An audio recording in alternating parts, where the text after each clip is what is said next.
Tell me what you want. This time I won't take it to the heart. Cause I know we won't make it out. I've heard it all before.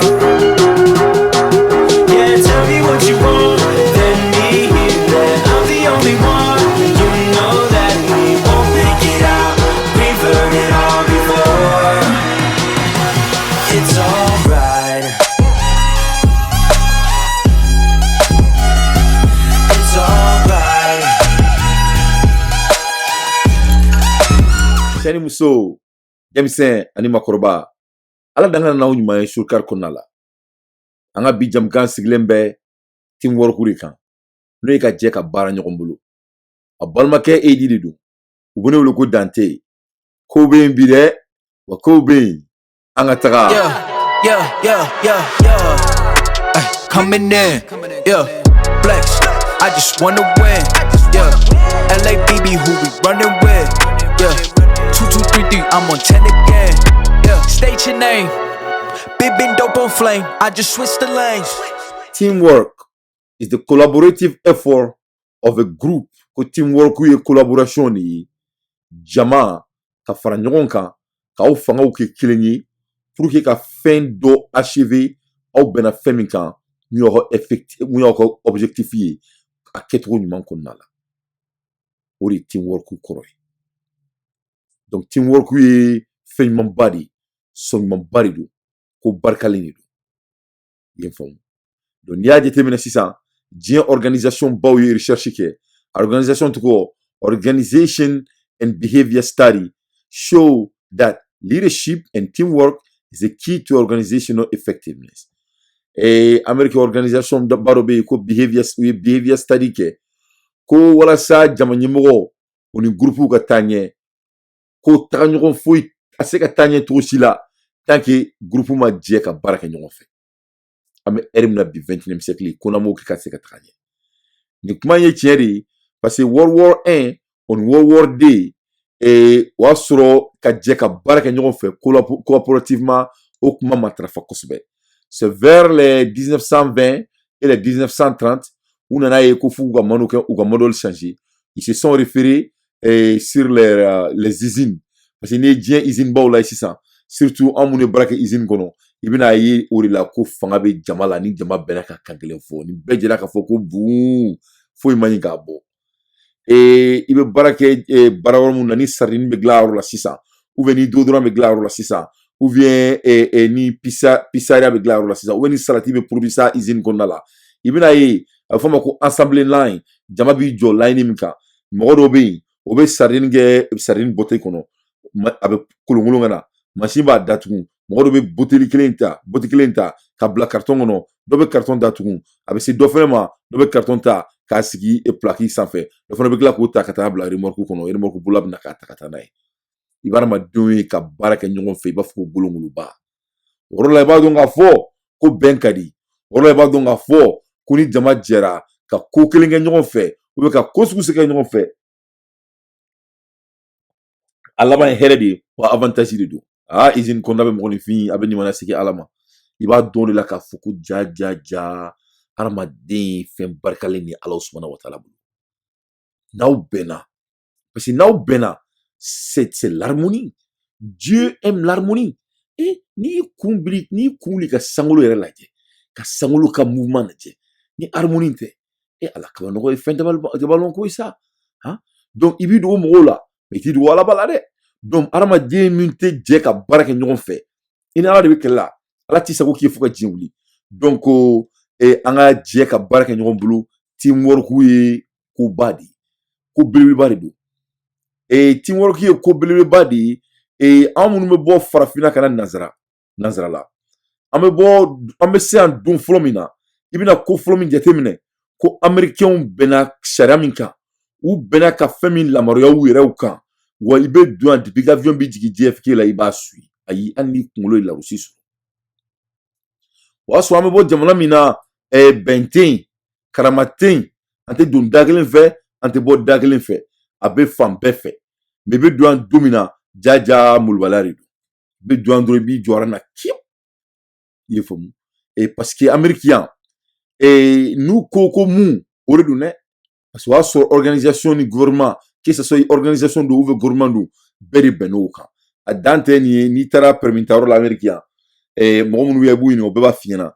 ayi hali n'i ye président de la République des États-Unis de n'i taara sɔrɔ ran bɛ fo o bungo i fana b'i jɔ ran kun de la dɛ ayi k'i bɛna ko parce que k'e jamu ye nin ye ou bien e de bɛ n'i jɔ i ka nin mobili la ou bien nin ye somɔgɔw ye k'i bɛna mɔgɔw i pan mɔgɔw kunna ka tɛmɛ non o tɛ Amérique yan dɛ mɔgɔ si ma fisa ni mɔgɔ si ye yan loi de bi yan sariya de bi yan parce que jama mana jɛ ka mun bato o de bɛ sigi i t'a dɔn ko Américain kumakan ye kelen f'i k'a fɔ k'i bɛ maloya kɛ Amérique la o don i b'a dɔn k'a fɔ ko ja ko équipe tɛ tɛmɛ Amérique kan i t'a dɔn ko Américain ye kelen f'i k'a fɔ k'i bɛ to ka Amérique kɔrɔfɔ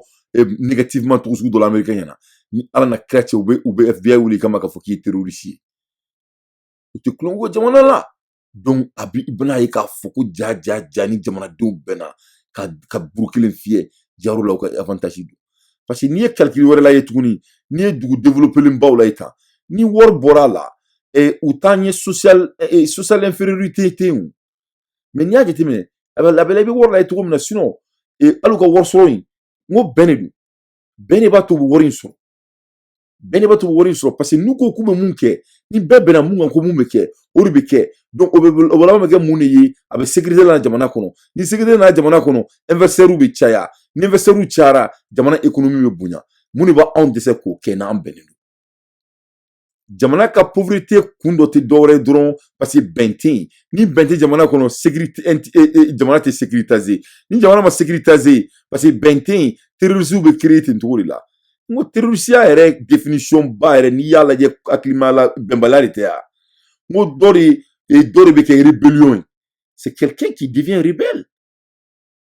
dugu den dɔ de bɛ i ban dugu denya ma k'ale b'a ta ɲini dugu kɔnɔna la ka loi sɔsɔ o de tɛna ni nin terrorisiya in bɛɛ yan bon ala yɛrɛ terroriste mana bɔ hali yɔrɔ la ka na pour que terroriste ka se ka sigiyɔrɔ sɔrɔ a ka jamana la dɔ de bɛ tabali sanfɛ ale de bɛ yen ale kɔnɔna jɛlen tɛ tɔw ye parce que fléau de bɛ kɛ yen jagoya pour que terroriste ka se ka fonctionner terroriste ka na moriw tɛ o moriw tɛ o jinɛ woloso t'u si bolo dɔ de b'u filtrer toujours nin bɛɛ ye bɛnbaliya de donc ni adamadenw bɛnna ka baara kɛ ɲɔgɔn fɛ ka don da kelen fɛ a ko jamana bɛ kɛ jamana barikalen ye n'a ko jamana kɛra jamana barikalen ye nafolo bɛ sɔrɔ jamana la jamanadenw bɛ si sɔrɔ u bɛ kɛnɛya sɔrɔ wa jamana bɛ kɛ jamana belebeleba ye donc bɛn ka jɛ ka don da kelen fɛ ka bɔ da kelen fɛ c'est très important i faamu et pour que teamwork ka sigi cogo ɲɔgɔn kan ka ɲɛ jamana kɔnɔ fɛn 7 de bɛ o kan ka kɛ fɔlɔ ye mun de ye claire communication jamana ɲɛmɔgɔ min bɛ bila ka team gérer ka équipe gérer il faut que la personne communique clairement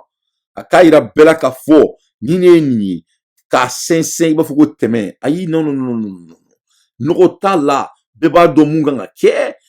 communication kɛra ka ban jamana kan ka rouler cogo min na a bɛ rouler ten ni gɛrɛn de don gɛrɛn bɛ sigi kan min kan o dɔnnen don ni misiri kɔnɔna don misiri bɛ régulation bɛ misiri kɔnɔ cogo min na o dɔnnen don ni village kɔnɔna de don village bɛ rouler cogo min na o don ni politique don politique bɛ parti bɛ gérer cogo min na o don o ye premièrement ye deuxièmement ye mun de ye responsabilité mɔgɔ minnu bɛ kɛ équipe la sisan équipe ye diversité personne o kɔrɔ ko mɔgɔ différentenw i m'a faamu équipe kan ka kɛ hadamaden différentenw de intentionnellement parce que bɛɛ tɛ se ka élément côté kelen jouer dɔ ye gardien ye dɔ ye défensier ye dɔ ye milieu ye dɔ ye ailier ye i ye faamu dɔ ye attaquant ye donc i bɛ équipe créer de intentionnellement an ka cas la i bɛ équipe créer siya différent intentionnellement leadership ya tɛ équipe tigi tɛ accident ye équipe tigi ye c'est l'intentionnel les gens qualifiés mais intentionnellement divers donc ka bɛɛ ka responsabilité d'a ma ni ka clarté bɛɛ ye bɛɛ ka dɔ kɛ responsabilité ye mun ye i ye faamu o bɔlen kɔfɛ sabanan ye mun ye honesty kɔnɔnajɛya i ye faamu mɔgɔ ladiri parce que n'i ma mɔgɔ ladiri fɛ n y'o de f'i ɲɛna n ko ni bɛɛ ma kɛ jamana kɔnɔ o de bɛɛ de bɛ na ni kɛlɛ ni terroriste ni mananako fɛn fila an ka jamana kɔnɔ ni donc naaninan tɛ dɔwɛrɛ ye o ye k'i ka kɛ mɔgɔ la phénomène ye o de la a bɛ fɔ bamanankan na ko kuma tɛ fɔ mɔgɔ kulo belebeleba ɲɛna i ye faamu ko kuma bɛ fɔ mɔgɔ kuloma de ɲɛna i ye faamu donc i ka kɛ kuloma ye i ka kuma lamɛn ni jama bɛnna mun kan i ka dogo jama bɛnn'o kan ka na bɔ jama kɔfɛ k'i bɛ taa jama sɔsɔ collaboration sigilen sen kan ka ban duurunan ye mun de ye empathie empathie hinadi makarika kila ika donga fo ko ni ye jama tonyo yi yere de tonyo ni ye jama tonyo yi jama de tonyo ni ye jama tonyo yi jama na tonyo ni ye jama tonyo yi sigi moda tonyo worona collaboration gunote groupe ni ɲɔgɔn cɛ gunote ne ni guno de bi kɔnɔ dɔrɔn kana do groupe la kɛ gon kɛ na bila ye e bɛ kɛ tɔgɔfɛ bila ye sa i kana do groupe la parce que groupe kɔrɔ de ye e bɛ mun dɔn ne b'a dɔn ne tɛ mun dɔn e b'a dɔn an bɛ jɛ de ka collaborer ɲɔgɔn fɛ o de la c'est différentes personnalités different background et different diverse group o de la an bɛ se ka knowledge share ni ɲɔgɔn ye cogo min na ka cerveau share ni ɲɔgɔn ye donc o de ye groupe sigicogo ye équipe sigiyɔrɔ 7 ye jumɛn ye awareness ko awareness k'i ka bi yɛrɛ kalama k'i yɛrɛ ka dumare ye bɛɛ b'i yɛrɛ dɔn i ka dɔn k'a fɔ n'i ye ko kolon kɛ i jija i ka bɔ a la joona parce que i bɛna bɛɛ de tɔɲɔ donc i k'a dɔn k'a fɔ ni exemple par exemple ni wari bɛ kɛsi la e se ka jamana ka wari suɲɛ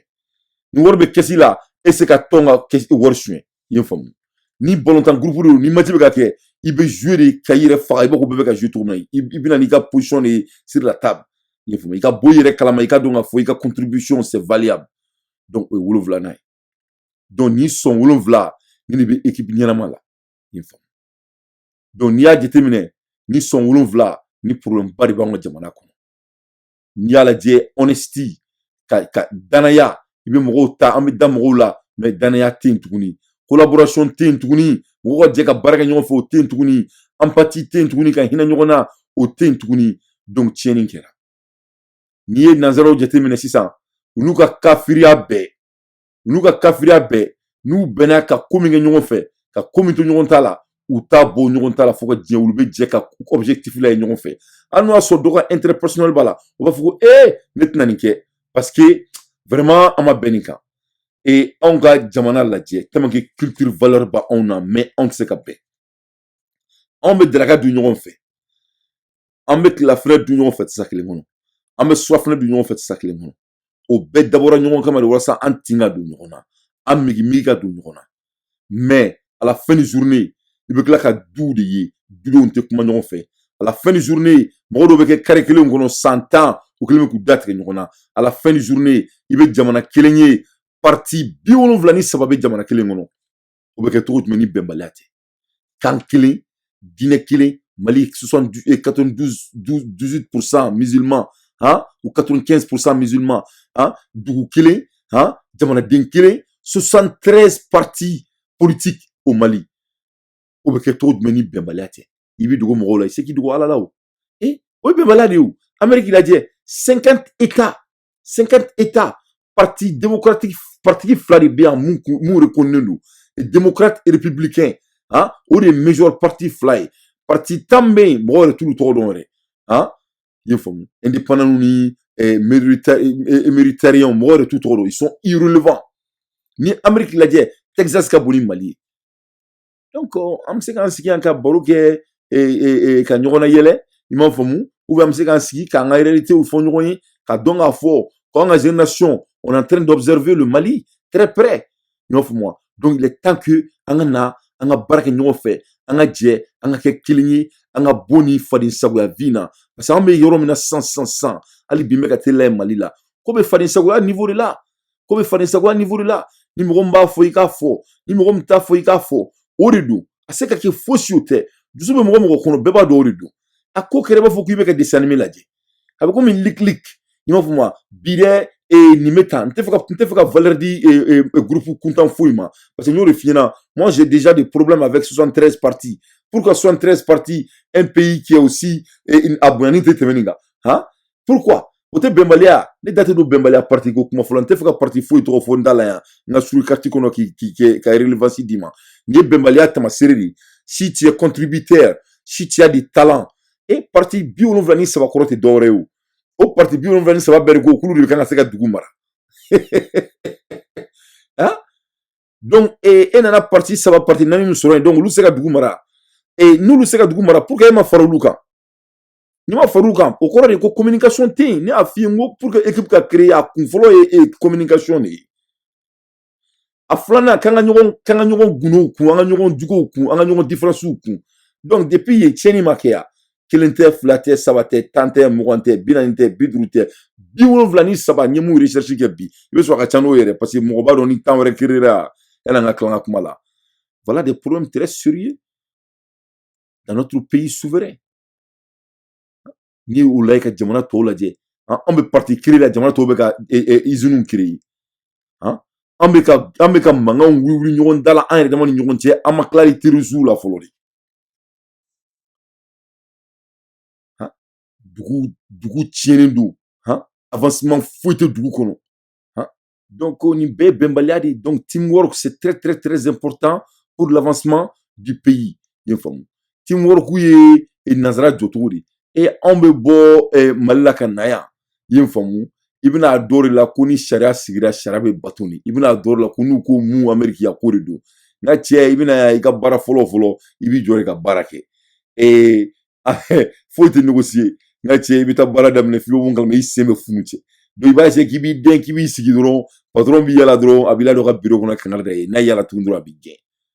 parce que baara yɔrɔ bɛnna nin de kan n y'o de fɔ n ko is a collaborative effort of a group to achieve a common goal to complete a task ye baara de c'est à dire ko mɔgɔw bɛnna ka baara min kɛ ɲɔgɔn fɛ donc o bɛnmakan dɔ de k'i t'i sigi n'i bɛ baara la donc ni e ko k'i b'o violer dɔrɔn o ye ka baara dan de ye donc ninnu de b'u kɛ waritigiw ye u bɛ vini ni droits de ye u bɛ vini ni fɛnw de ye n y'o de fɔ n ko n'i ye sɔn ɲuman ye jamana min na i k'o sɔn ɲuman ta n ka fɔ n ka baro dɔ la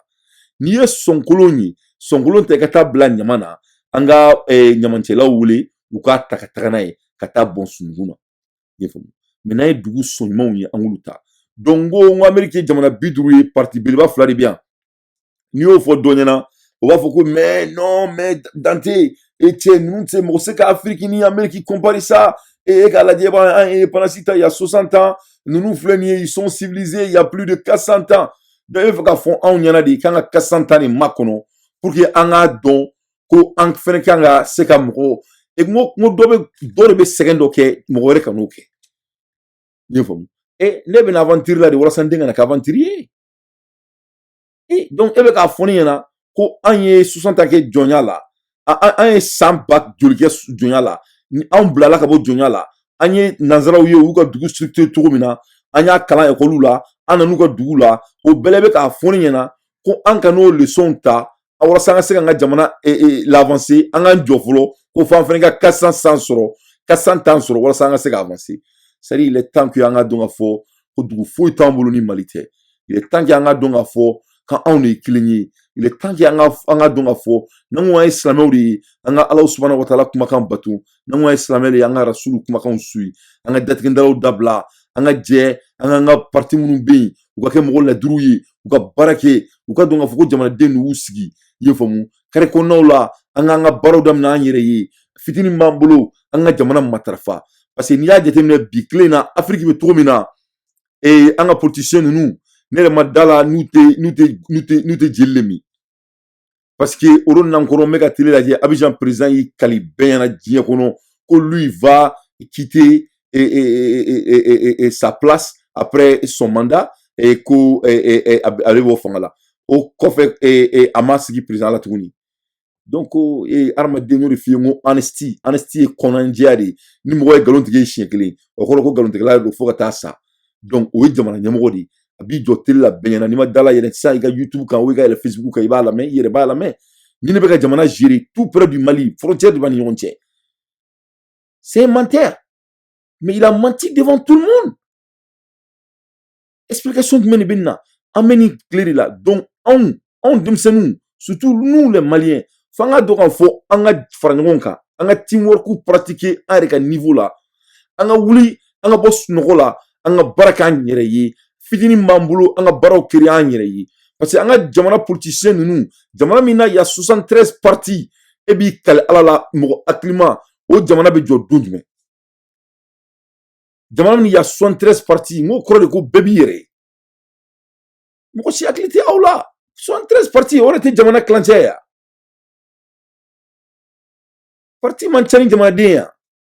donc ninnu ye calcul dɔrɔn de dɔrɔn an ka bɔ an yɛrɛ kalama donc o de la n bɛ fɛ ka kuma teamwork kan an ka dɔn k'a fɔ an minnu b'an ka misiriw la an de bɛna an ka jamana jɔ an ka jɛ ka kɛ kelen ye an ka teamwork juguw matarafa an minnu b'an ka karew kɔnɔ an ka datigɛndalaw dabila an ka kɛlɛw dabila an ka begeriw dabila an ka jɛ an ka baara kɛ ɲɔgɔn fɛ an ka politiciens ninnu tɛna foyi k'an ye u bɛ séduire de u b'an sɔrɔ sira la n'u y'a ye an kɛlen bɛ k'an yɛrɛ minɛ ka ɲa n'u y'a ye an bolo bɛ ɲɔgɔn bolo u tɛna molobala kɛ mɔgɔ si la tuguni u bɛna an sɔrɔ an bɛ baara la n'u nana an bɛ se ka baara kɛ ɲɔgɔn fɛ n'u se k'o yɛrɛ kɛ an b'u bɔ ka bɔ an ka équipe la parce que n y'o de f'i ye n ko teamwork de y'an ka bi motivé an bɛɛ de ye kelen ye an de ye maliyɛnw ye anw de bɛna Mali jɔ mɔgɔ si tɛna Mali jɔ ka da anw ma wa an bɛna Mali jɔ an ka génération on est prêt à s'éduquer on est prêt à motiver on est prêt à communiquer ka kuma ɲɔgɔn ye an bɛ se ka kuma min faamu an bɛ kuma ɲɔgɔn ye ɲɔgɔn niveau la an bɛ se ka kuma min faamu walasa an b'an ka jamana bɔ nin kɔlɔlɔ in kɔnɔ parce que jamana jɔ filɛ nin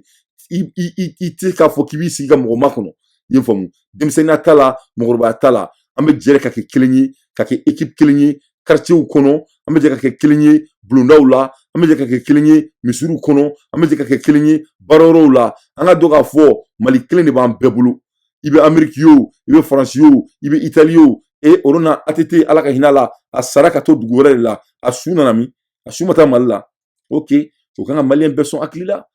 o kan ka maliyɛn bɛɛ sɔn hakili la hadamaden i fa bara de ye o mana kɛ fitinin min ye o de ta ye donc an kana to politiciens k'an ka jamana tiɲɛ ka na disturber ninnu tɛna foyi ɲɛnabɔ anw ye a bon entendeur sali u tɛna se ka foyi ɲɛnabɔ an ye anw de bɛ jɛ ka kɛ kelen ye ka kɛ équipe kelen ye an ka ɲɔgɔn ka différence kun parce que à la fin du journée ni Bamako tiɲɛna ni Mali tiɲɛna n'a ye nɔgɔ min mana na a bana b'an bɛɛ de minɛ i ye faamu ni kɛnɛya nana an bɛɛ de bɛ kɛnɛya ni hɛrɛ nana an bɛɛ de bɛ dɔ sɔrɔ a hɛrɛ la donc an kan k'o de k'an ka motive ye an kan k'o de k'an ka slogan ye an kan k'o de k'an ka baara ye o bɛ kɛ cogo jumɛn an bɛ jɛ de ka kɛ kelen ye américains ko en anglais ko teamwork make a dream work ko hadamaden minnu jɛra ka kɛ kelen ye ka baara kɛ ɲɔgɔn fɛ ko a bɛ rêve bɛɛ réaliser donc aw balimakɛ Edi de don aw tun bɛ sur carte de kɔnɔ into next time ciao. Tell me what you want this time. I